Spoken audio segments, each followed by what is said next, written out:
বোন প্রতিদিন নদীতে যায় ভাইয়ের মরদেহ খুঁজতে। তার ভাইকে তুলে নিয়ে গেছে র্যাব।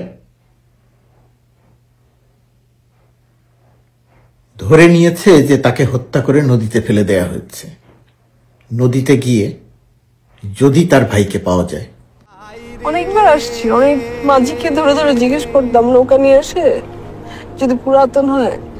ভাই এরকম কখনো দেখছেন যে র্যাব ধরে নিয়ে আসছে বা এরকম মানুষকে মেরে ফেলতে দেখছেন বা হাতে বাঁধা চোখ বাঁধা এরকম মানুষদেরকে ব্রিজ থেকে ফেলতে দেখছেন বা কোনো নৌকা দিয়ে এনে ফেলতে দেখছেন? বাবাকে যখন ধরে নিয়ে যায় তখন মেয়ে শিশু। আস্তে আস্তে তার বয়স বাড়ছে, বাবার কথা মনে পড়ছে। শেষবার যখন তার বাবা বাড়িতে এসেছিল তাকে জড়িয়ে ধরেছিল।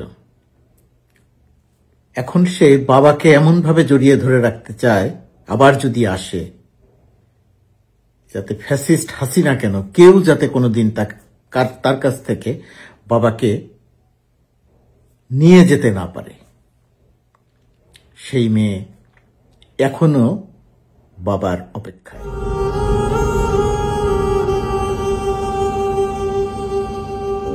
আমার বাবা 2013 সালে 2 ডিসেম্বর শেষবার যখন বাসায় এসেছিল, আমার বাবা আমার বাসায় এসে মানে সবাইকে দেখতে যাচ্ছিল, সবার সাথে দেখা সাক্ষাৎ করেছিল এবং আমাকে কোলে নিয়ে জড়িয়ে ধরে রেখেছিল।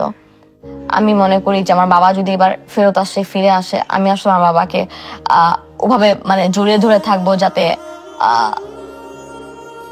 শেখ হাসিনার মতন কোনো ফ্যাসিস্ট সরকার কেন, মানে পৃথিবীর মানে কোনো শক্তি যাতে হচ্ছে গিয়ে মানে বাবাকে নিয়ে যেতে না পারে, বাবাকে গুম করে ফেলতে না পারে। বাবাকে ধরে নিয়ে যাওয়ার গল্প সে শুনেছে, কিভাবে তার বাবাকে ধরে নিয়ে যাওয়া হয়েছিল। তার বাবা কোনো অপরাধ করেনি, চুরি করেনি, ডাকাতি করেনি, রাহাজানি করেনি, বোমা ফাটায়নি, কোনো কিছুই করেনি। সে বসে গল্প করছিল বন্ধুদের সঙ্গে। তাকে এসে ধরে নিয়ে যায়, পেটায়, জমটুপি পরায়, আর কোনোদিন ফিরে এলো না। 2013 সালের 4th of December Bashundhara residential এরিয়ার আই ব্লকের 4 নম্বর রোড এবং 404 নম্বর প্লট, সুমন ভাই সহ আরো কয়েকজন বন্ধুরা রাত আনুমানিক 8টার দিকে এই জায়গাটার সামনে বসে আড্ডা দিচ্ছিলেন। র্যাপিড অ্যাকশন ব্যাটালিয়ন 1 এর একটা ডাবল কাভার ভ্যান অনেক দ্রুত গতিতে এখানে এসে জোরে ব্রেক করে। আর এখানে ওই যে আগুন পাচ্ছিল, ওই একটা মেটাল রডকে ওই ইয়েতে দিয়ে, আগুনের ওই রডটা দিয়ে এই জায়গাটাতে সুমন ভাইকে অনেক মারে। ওই জমটুপি পরায়, হাত কড়া পরায়, খুব দ্রুত এখান থেকে সরায় নিয়ে যায়, তুলে নিয়ে যায়।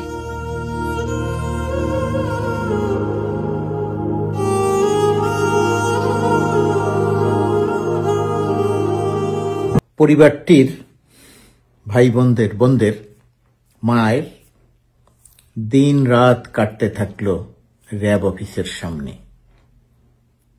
সারা রাত কেটে যায়, দিন রাত 24 ঘন্টা পার হয়ে যায়, আবার দিন রাত, দিন আসে রাত আসে, টানা 3 দিন পরিবারের সদস্যরা র্যাব অফিসের সামনে কাটালো। র্যাবের কর্মকর্তাদের সঙ্গে দেখা করলো। কখনো তারা দেখা করেন, কখনো তারা দেখা করেন না। তাদের অপেক্ষার শেষ হয় না, ভাই ফিরে আসে না। একটি পুরো পরিবার কিভাবে নিঃশেষ হয়ে যায়, তার অতি ক্ষুদ্র, হাসিনা যে পুরো পরিবারকে, কত শত পরিবারকে যেভাবে নিঃস্ব করে দিয়ে গেছে, তার অতি ক্ষুদ্র একটি নমুনা এই ঘটনা। সব আমরা গেলাম র্যাব অফিসের সামনে যোগাযোগ করতে। আমরা তো কমন একটা ব্যাপার মনে করছি, রাজনীতি করে তুলে নিয়ে আসছে, আইন অনুযায়ী যা হয় তাই হবে। আমরা সারা রাত ওখানে দাঁড়ায় রয়েছি, ওই র্যাবের অফিসের সামনে দাঁড়ায় রয়েছি, কোনো গাড়ি আসে কিনা, ওদের নিয়ে যায় কিনা, এরকম দেখার জন্য দাঁড়াই আছি গেটের মধ্যে। এমন কোনো আলামত দেখতে পারে, ওরা তো অস্বীকার করেই যাচ্ছে, না না না না না, এরকম কোনো অপারেশন এখানে হয় না, এমন কোনো লোক এখানে আসে নাই, এমন কোন লোক আমরা নিয়ে আসি নাই। জিয়াউল হাসান সাহেব বলছে যে এরকম অনেক র্যাবের পোশাক পাওয়া যায়, কিনতে পাওয়া যায়, এরকম বহুত মানুষ কিডন্যাপ হয়েছে, এরকম আছে। এটা আমাদের মানে র্যাব কিছু করে নাই, আমাদের প্রশাসন থেকে কিছু হয় না, এটা কেউ কিডন্যাপ করে নিয়ে গেছে। না গো মা, মনে আছে তোমার? 3 দিন টানা ওই গেটটাতে আমাদের বাসার লোকজন দাঁড়ায় ছিল, 3 দিন। জীবনে তো আসলে ভাই এরকম কিছু দেখি না, এরকম করে মানুষ মানুষের সঙ্গে ব্যবহার। মায়ের কান্না, মায়ের কান্না, এ কি শুধু সাজিদুল ইসলাম সুমনের মায়ের কান্না?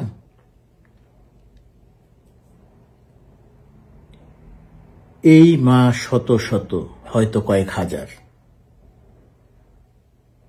যাদের সন্তানদের হাসিনা নির্দেশ দিয়ে ধরে নিয়ে গিয়ে গুম করেছে। কাউকে 1, 2, 3, 4, 5 বছর আটকে রেখে হত্যা করেছে, কাউকে সঙ্গে সঙ্গে হত্যা করেছে। মায়ের কান্নায় এদেশের মাটি, পানি, আকাশ ভারী হয়েছে। শেখ হাসিনার হৃদয় নড়েনি। শেখ হাসিনা এতটাই নির্মম, নিষ্ঠুর, এই কান্নায় সে উল্লসিত হয়। ইলিয়াস আলীর স্ত্রী সন্তানদের কান্নায় শেখ হাসিনা উল্লসিত হয়েছিল। সাজিদুল ইসলাম সুমনের এই মায়ের কান্না শেখ হাসিনাকে উল্লসিত করেছিল। কতটা পাষণ্ড, কতটা পাশবিক হৃদয়ের, নির্দয়, নিষ্ঠুর, দানব চরিত্রের মানুষ হলে এই কান্না দেখে আনন্দ পাওয়া যায়।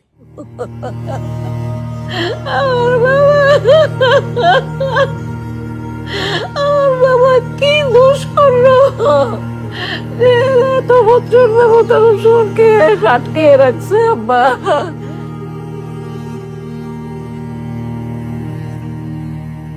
আম্মা এটা ভয় পাইতেন যে উনি যদি, আমরা যদি বলি প্রথমের দিকে যে সাংবাদিক বলি তো আমার ছেলে কোনো ক্ষতি হয় কিনা ভিতরে। সাজিদুল ইসলাম সুমন বিএনপির রাজনীতি করতেন, এটাই তার অপরাধ ছিল। তাকে কিভাবে ধরে নিয়ে যাওয়া হয় এই ভিডিওটিতে লিঙ্ক কমেন্টে দিয়ে রাখবো। এই ভিডিওটিতে বিস্তারিত বিবরণ আছে। এই ভিডিওটিতে যে চিত্রটি ধারণ করা হয়েছে, যেভাবে ধারণ করা হয়েছে, বাস্তবে একটি পরিবার যে ঘটনার মধ্যে দিয়ে গেছে তার খুব বেশি কিছু দেখানো যায়নি। কিন্তু তারপরেও আমি আগের একটি পোস্টে বলেছিলাম যে এই ভিডিওটি দেখে আপনি যদি স্বাভাবিক থাকতে পারেন, আপনার বোধ যদি স্বাভাবিকভাবে কাজ করে, তাহলে আপনি মহামানব। নিষ্ঠুর, নির্দয়, পাষণ্ড হাসিনার প্রতি এখনো যদি আপনার কোনো সহানুভূতি জন্মায় এই ভিডিওটি দেখার পরে, তাহলে আর যাই হোক আপনি মানুষ নন, মানুষ হতে পারেন না। আমি এখানে খুব ছোট ছোট কয়েকটি অংশ দেখালাম, অংশ দিলাম এই কারণে যাতে কিছুটা বোঝাতে পারি যে শেখ হাসিনা কোন চরিত্রের মানুষ ছিল, শেখ হাসিনা কিভাবে মানুষ হত্যা করেছে, শেখ হাসিনা কিভাবে মানুষ গুম করেছে। মাইকেল চাকমাকে 5 বছর, ব্যারিস্টার আরমানকে 7 বছর, সালাউদ্দিন কাদের চৌধুরীর ছেলে হুম্মামকে কয়েক বছর,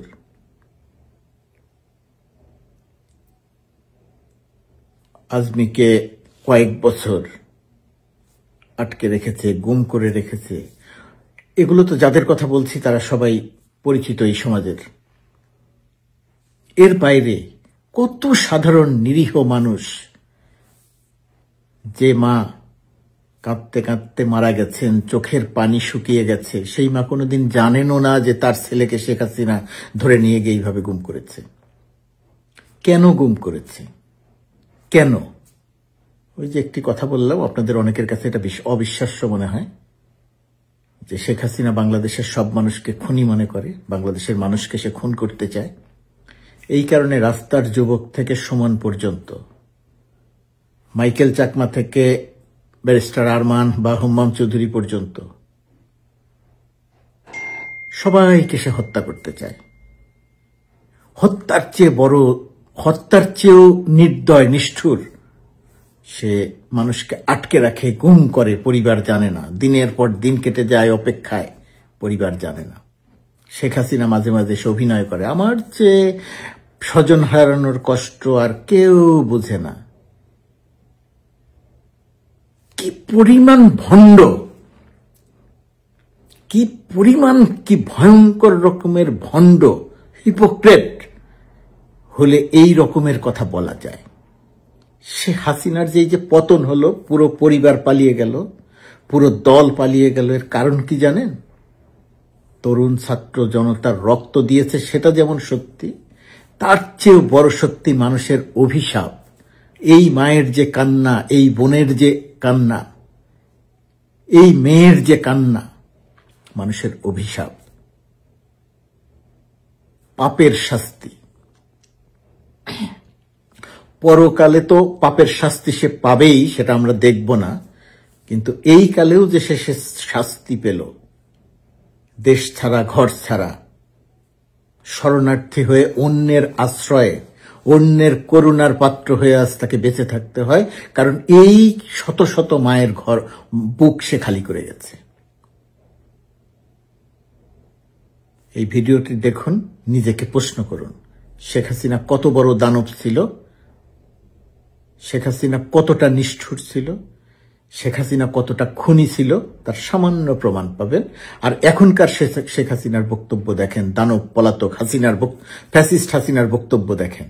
সে আরো মানুষ হত্যা করতে চায়, বাংলাদেশের মানুষকে সে ময়লা বলে, সেই ময়লা সে সাফ করতে চায়। তার পুত্র সজীব ওয়াজেদ আজকে স্বীকার করেছে এপির সঙ্গে সাক্ষাৎকার দিয়ে যে তারা ব্রুটালি আন্দোলনকারীদের দমন করতে গিয়ে কিছু ভুল করেছে। 800-র মতো 800 মানুষ মারা গেছে, 1400 মানুষ মারা যায়নি। 800 মানুষ মারা যাওয়াটা তার কাছে অতি সাধারণ ঘটনা। ভুল করে মেরে ফেলেছে, ভুল করার কারণে মারা গেছে। এটা তাদের কাছে ছোট্ট একটা ভুল, অপরাধ নয়। এই অপরাধী চক্রের বিচার করে শাস্তি নিশ্চিত করতে হবে বাংলাদেশের মাটিতে। সেটা যদি করা যায়, নিশ্চয়ই করা যাবে। যারা গুম করেছে, যাদেরকে দিয়ে করিয়েছে, সবার বিচার হতে হবে এই মাটিতে, সবার বিচার হতে হবে এই স্বাধীন বাংলাদেশে। প্রক্রিয়াটা চলছে, নির্বাচন আসবে, ক্ষমতার পালাবদল হবে, বিচার চলতে থাকবে। অপরাধীদের বিচার, গুমকারীদের বিচার, হত্যাকারীদের বিচার, মায়ের বুক খালি যারা করেছে তাদের বিচার, বোনের বুক খালি যারা করেছে তাদের বিচার, মেয়ের বুক খালি যারা করেছে তাদের বিচার। এটা খুব সাধারণ চাওয়া বিচার, এটা বেশি কিছু চাওয়া নয়, সেটা নিশ্চিত করতে হবে।